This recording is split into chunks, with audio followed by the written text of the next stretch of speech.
पिछले करीब 6 महीने से दिल्ली के लोकसभा चुनावों को लेकर हमेशा से एक टॉपिक बना हुआ है, वो है आम आदमी पार्टी और कांग्रेस के बीच क्या गठबंधन होगा या फिर नहीं होगा। रोज़ नई सुर्खियां निकलती हैं, रोज़ नई खबरें निकलती हैं कि गठबंधन होने वाला है। कोई नई बात कहता है कि 5-2 के हिसाब से समीकरण तय किया गया है, कोई 4-3 की बात करता है। लेकिन तमाम चीज़ों के बीच क्या राजनीतिक हालात हैं, क्या होने वाला है गठबंधन या फिर नहीं होने वाला है, क्या दोनों राजनीतिक दलों के बीच बातचीत हो पाई है या नहीं हो पाई है, इस बारे में हम चर्चा करेंगे। मैं वरुण सिन्हा हूं और मैं फिलहाल कई सालों से आम आदमी पार्टी कवर करता आ रहा हूं। मेरे साथ मेरी सहयोगी दिव्या अग्रवाल हैं जो कांग्रेस कवर करती हैं। तो दिव्या से भी हम समझने की कोशिश करेंगे कि आखिर कांग्रेस का रुख क्या है इस पूरे मामले को लेकर, क्योंकि कांग्रेस की तरफ से ही कहा जाए तो ये पूरा मामला होल्ड हो रखा है। तो दिव्या, पहला सवाल यही है कि पिछले कई दिनों से जो हालात बने हैं खासकर दिल्ली के अंदर, लोग कह रहे हैं कि कांग्रेस चाहती भी है और नहीं भी चाहती है। कांग्रेस एक कदम बढ़ाती है फिर अचानक कदम पीछे ले लेती है। तो ये क्या संशय कांग्रेस के दिमाग में फिलहाल चल रहा है और क्या लगता है कि गठबंधन होगा या अभी भी कुछ संशय है? बिल्कुल, लगातार ये जो एक खेल चल रहा है ये बहुत ज़्यादा अब पज़ल बन चुका है। हर दिन ऐसा लगता है कि शायद आज गठबंधन होगा, आज होगा। लेकिन सीधी साफ-सी बात है कि कांग्रेस में 2 खेमे बन चुके हैं, अजय माकन और शीला दीक्षित। शीला दीक्षित का जो खेमा है वो बिल्कुल भी नहीं चाहता कि आम आदमी पार्टी के साथ गठबंधन किया जाए, क्योंकि कहीं न कहीं उनका मानना है कि आने वाले विधानसभा चुनावों में उसका खामियाज़ा कांग्रेस को भुगतना पड़ेगा। और अजय माकन का जो खेमा है वो पूरी तरीके से चाहता है कि हम आम आदमी पार्टी के साथ जाएँ, चुनाव लड़ें और उसमें हमें सफलता पहले से ज़्यादा मिल सकती है। इसी वजह से बात कहीं न कहीं अटकी हुई है। लगातार हम पिछले 2 दिनों से भी जो दिल्ली के प्रभारी हैं कांग्रेस के पीसी चाको, उनसे भी बात की है। उनका कहना है कि आज, कल या अभी भी ये बात आ रही है कि शायद 2 दिनों में अनाउंसमेंट होगी। आज भी राहुल गांधी के घर मीटिंग हुई और शीला दीक्षित और पीसी चाको उस मीटिंग में मौजूद थे। शीला दीक्षित जब उस मीटिंग से निकली तो शीला दीक्षित का बॉडी लैंग्वेज ऐसा लग रहा था कि कहीं ना कहीं वो संतुष्ट नहीं दिख रही हैं। शायद आज कुछ गठबंधन पे बात आने वाली है, लेकिन उसके बाद फिर वो मैनिफेस्टो के कार्यक्रम में शामिल हो गई। पीसी चाको भी वहीं चले गए। अभी तक फिर कोई बात नहीं आ रही है, लेकिन सुगबुगाहट लगातार चल रही है और अभी तक कोई भी फैसला नहीं आया है। लेकिन हाँ या ना, अभी फिलहाल ये कहा जा रहा है कि कहीं ना कहीं फॉर्मूले पर बात अटक रही है। कांग्रेस को ये लगता है कि कम से कम उसे 3 सीटें मिलनी चाहिए 7 में से, लेकिन आम आदमी पार्टी 2 और 5 के फॉर्मूले पर अटकी। अच्छा, एक बात मुझे, क्योंकि कल मेरी लगातार आम आदमी पार्टी के कुछ पदाधिकारियों से बातचीत हो रही थी, तो वो कह रहे हैं कि कुछ संशय इस बात को लेकर है कि कांग्रेस ये तय नहीं कर पा रही है कि आखिर वो गठबंधन करे या फिर ना करे। दूसरी बात, कांग्रेस के दिमाग में एक बात और है कि जहाँ पर सीधे वॉर बीजेपी और कांग्रेस के बीच यानी फाइट है, वहाँ बहुत ज़्यादा ध्यान न देकर कांग्रेस अब इस प्रकार की जगह पर अपने कैंडिडेट उतार रही है और त्रिकोणीय मुकाबला करने की कोशिश कर रही है जो नुकसान दे सकता है। तो आपको लगता है कि शायद गठबंधन ना होना कांग्रेस के लिए भी नुकसानदायक है जितना आम आदमी पार्टी के?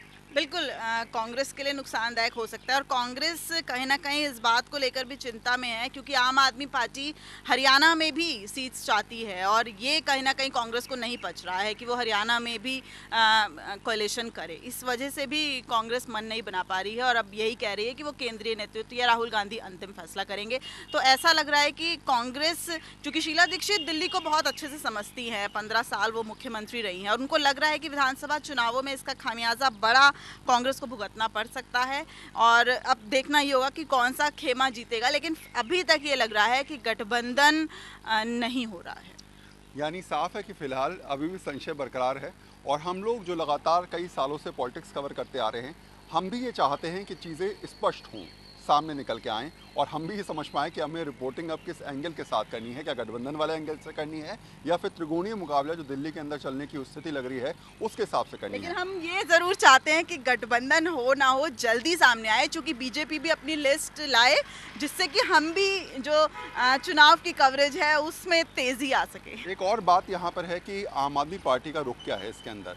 तो दिव्या जिस तरीके से कह रही थी कि कांग्रेस की तरफ से संशय बरकरार है, वैसे ही आम आदमी पार्टी के अंदर संशय इस बात को लेकर बरकरार है कि आखिर अगर उधर से अलायंस की हाँ होती है तो क्या हम इस बात पे राज़ी होंगे कि जो सीट के लिए बंटवारे की बात है ये हमारे लिए ओके है या फिर नहीं ओके है। दूसरी बात एक ये है कि हरियाणा और पंजाब को अगर हम लोग साइडलाइन करके दिल्ली के अंदर हम चुनाव लड़ने के लिए कांग्रेस के साथ आ जाते हैं, तो ऐसे में हरियाणा पंजाब में हम किस तरीके से फाइट करेंगे और वहाँ जाकर हम कांग्रेस और बीजेपी के खिलाफ कैसे खिलाफत करेंगे, वैसे कैसे भाषण देंगे और कैसे जनता के बीच जाएंगे। तो बहुत सारे सवाल आम आदमी पार्टी के अंदर भी दिमाग में चलते नजर आ रहे हैं। लेकिन हाँ, मैं पहले भी कह रहा हूँ कि अभी भी डिपेंड करता है सब कुछ कांग्रेस अध्यक्ष राहुल गांधी के ऊपर कि वो इस पूरे मामले में अलायंस करने के लिए तैयार हों या फिर ना हो, क्योंकि स्टेट के बहुत सारे लीडर्स अभी चाहते हैं, शायद नहीं चाहते मेरे हिसाब से दिव्या, कि अलायंस होना चाहिए। बिल्कुल नहीं चाहते हैं, चूंकि जो स्टेट को समझते हैं, क्योंकि एक बहुत गलत मैसेज जनता के बीच में जाएगा कि जो आम आदमी पार्टी कांग्रेस पर हमला बोलती थी या कांग्रेस आम आदमी पार्टी पर हमला बोलती थी, अब वो दोनों हालांकि ये हवाला दे रहे हैं कि बीजेपी को हराने के लिए वो दोनों एक साथ जा रहे हैं, लेकिन जनता को ये मैसेज कहीं ना कहीं नहीं पचेगा और सीधा सीधा इसका फायदा बीजेपी को भी मिलेगा। और बीजेपी ये क्लियर भी कर चुकी है, बीजेपी प्रदेश अध्यक्ष मनोज तिवारी बहुत हद तक क्लियर कर चुके हैं कि वो कैंपेनिंग में इस मुद्दे को उठाने वाले हैं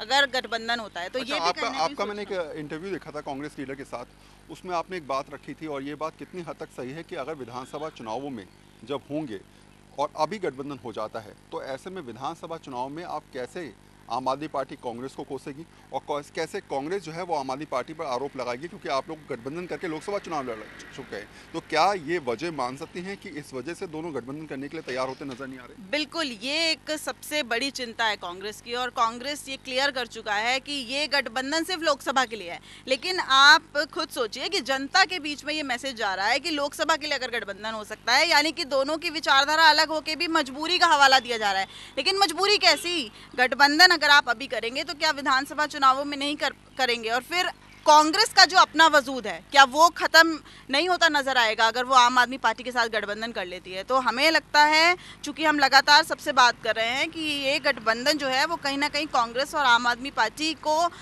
वीक करेगा और अलग अलग दोनों पार्टियां अगर 7 सीटों पर लोकसभा चुनाव लड़ेंगी तो वो एक अच्छा मैसेज लोगों के बीच में जाएगा और वो कहीं ना कहीं हो सकता है कि बीजेपी को 1 या 2 सीट पे मात देने के लिए भी हो सके, मात दे सके।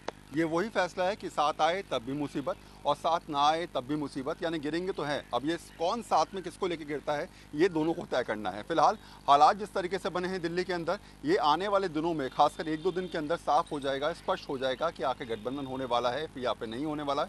हालांकि सोर्सेज कह रहे हैं कि शाम तक या कल सुबह तक या परसों तक ये स्पष्ट हो जाएगा कि अब पार्टियां दिल्ली के अंदर त्रिकोणीय मुकाबला करने के लिए तैयार होंगी या फिर साथ में मिलकर चुनाव लड़ेंगी।